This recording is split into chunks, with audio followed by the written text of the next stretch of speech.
All right, look, it's no secret that the US and the US economy, it's not doing that great. As a matter of fact, the national debt, it's spiraling out of control, going up, breaking all-time high after all-time high, and they can't even afford the interest rates. It's just basically going into the stratosphere.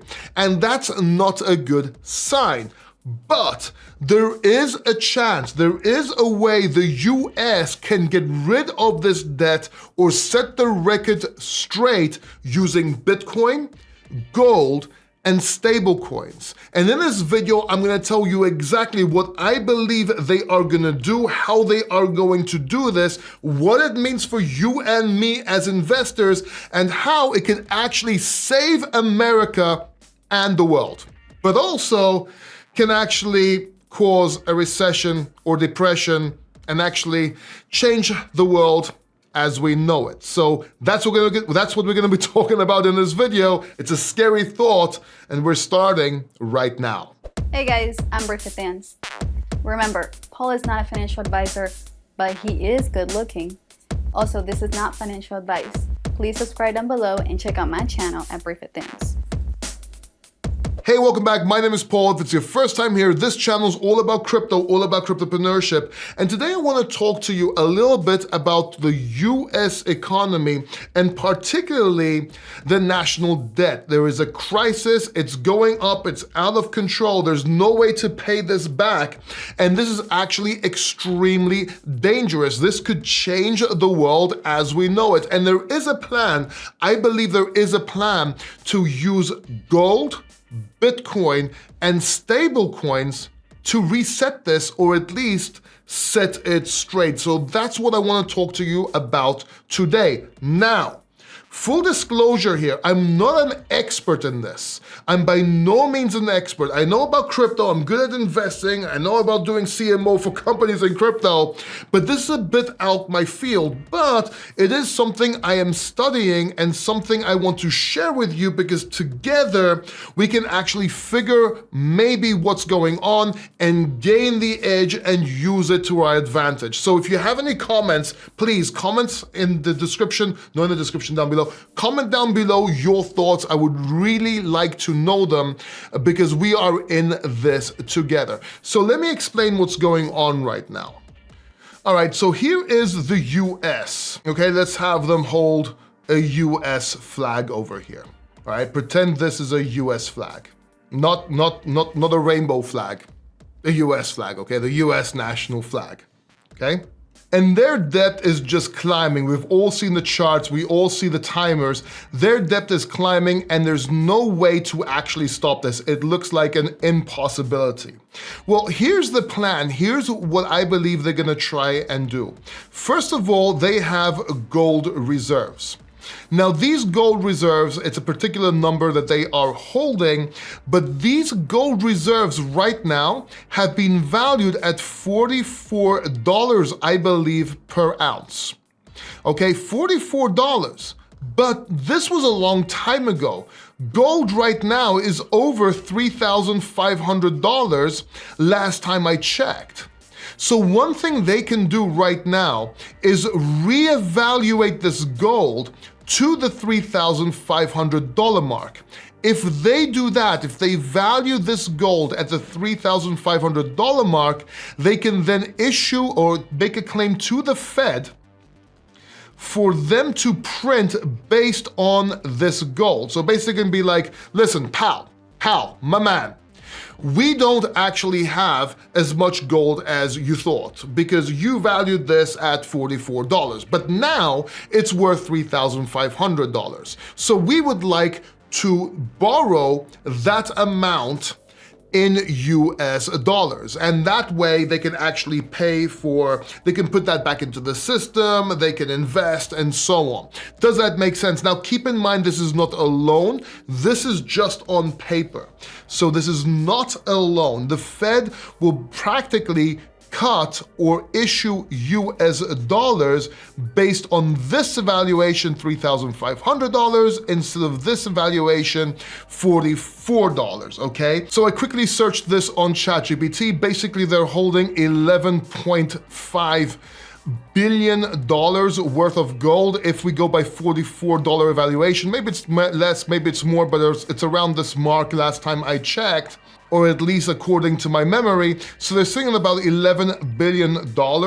And if they reevaluate at $3,500, that would come out to 9.1 trillion. So that's a big difference here. And again, this is just me theorizing, kind of putting things together here. Maybe the numbers are a bit different. Correct me in the comments.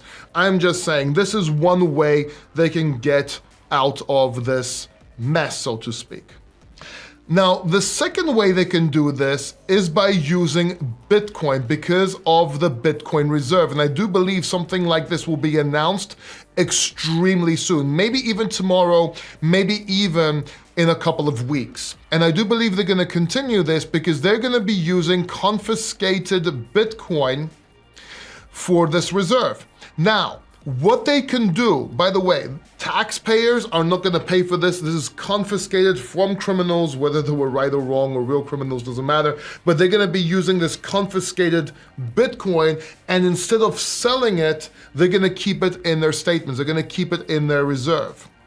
So what that means is they can evaluate this, let's say $115,000 per Bitcoin. Let's make it 100,000. Let's say 100K per Bitcoin. And they can print against this as well. Again, they're not taking a loan, but they can get the Fed to print against this. Now, because Bitcoin is so volatile, what they can actually do is as Bitcoin's going up, they can redo this multiple times, right? So they can actually get rid of their debt or inject money back into the system, back into the US, so people can actually, so basically things can get better, so things can fix, so to speak. Now, there is a danger here. There's a danger that Bitcoin being so volatile, it can actually drop, but we'll talk about this a little bit later. The third thing they can do is use stable coins. So basically you have different kinds of stable coins. You have custodial and you have algorithmic. Basically, we're going to be talking about custodial here. And basically this can be used to obtain liquidity without new taxes and so on. Because don't forget, the way the government makes money is basically taxes, taxing you and me. Well, basically you, because I'm not in the US. But you get my point. So basically they can what? They can pay debt this way, pay debt, and sorry for coming up here, but bear with me, fund programs, or recycle proceeds back into the market to stabilize markets. They can also recapitalize banks, buy assets, plug holes, and so on, fiscal budgets and so on. So basically, this is what I believe they're gonna do. The problem is that this can backfire, and this can backfire in an extremely harsh and hard way. First of all, let's talk about this. Let's talk about this, because so far we have the 4-year cycle. Some people talking about an extension of this bull market, and it is quite possible. I do believe a recession will come. I believe a recession will come. I believe the top of Bitcoin will come in towards the end of the year, and basically altcoins and Bitcoin will start going up, down, end of the year, beginning 2025, first 3 months of 2026. That's what I believe, and that's what I'm investing, that's what I'm going by. But if this changes, if they do this and this changes this could probably extend it a little bit more. The problem is that this could actually go wrong, because if you actually have a bear market, and you can have a bear market, basically this could put the US in a very, very difficult position.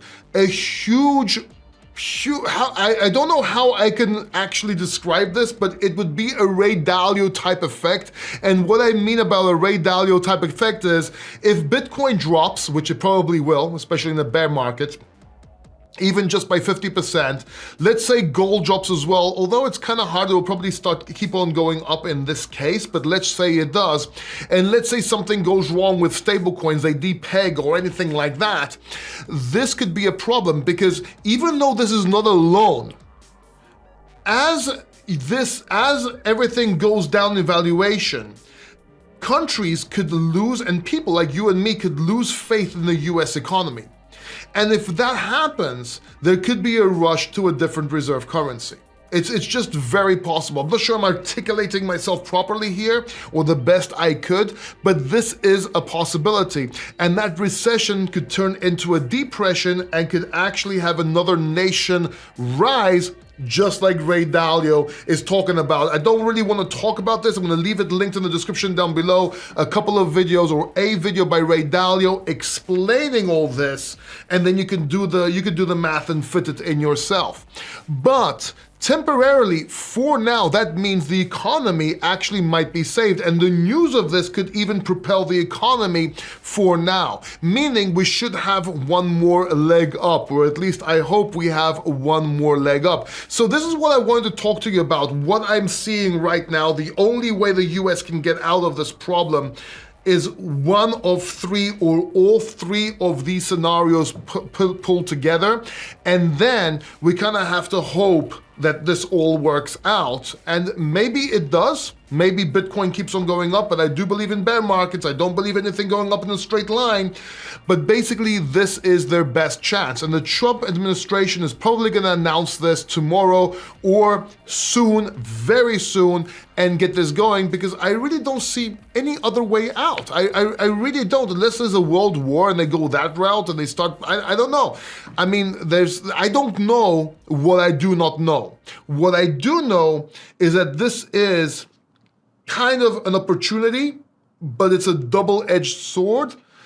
Comment down below your thoughts. I would really need your thoughts. Again, I'm not an expert in this. I'm an expert in crypto. I'm an expert in other things, but I'm not an expert in this. I'm not pretending to be an expert in this. I would really like your thoughts in the comment section down below. Again, I'm going by the 4-year cycle until proven otherwise. If I take 80, 90% of my profits, I have 10, 20% in there. If it keeps on going up, great. I could always take a leverage, I could always get back in or go leverage along if we keep on going higher, and I'm safe because I have my assets over here. Now you might say, Paul, why would you get into USDT or other assets if you believe this is a scenario? Well, I always take profits in USDT and Bitcoin, and I use USDT to buy dips, but also get into other investments. And cash is king in a crisis. Cash king is king in a recession. And you might say, but it all gets devalued, Paul. What are you talking about? Well, yes, but so do luxury items. So even though the dollar will get devalued, people will be selling Rolexes for pennies, and you can actually use the crisis in your advantage. Never let a good crisis go with, no, I can't remember the saying right now. You get exactly what I mean. Now, if you want to cash out, if you want to take profits, one of the best way to take profits and being able to spend your cryptocurrency is using a crypto debit card. And this crypto debit card here is what I'm currently using. Of course, do your own research, but watch this video. It's got 1% fees only, and nothing else. No top-up fees, no overseas fees, nothing, up to $100,000 a day. It's just crazy. So check out this video. It's $100 to get the card, but check out this video because I actually believe it's worth it. So check it out, and I'll see you in the next video.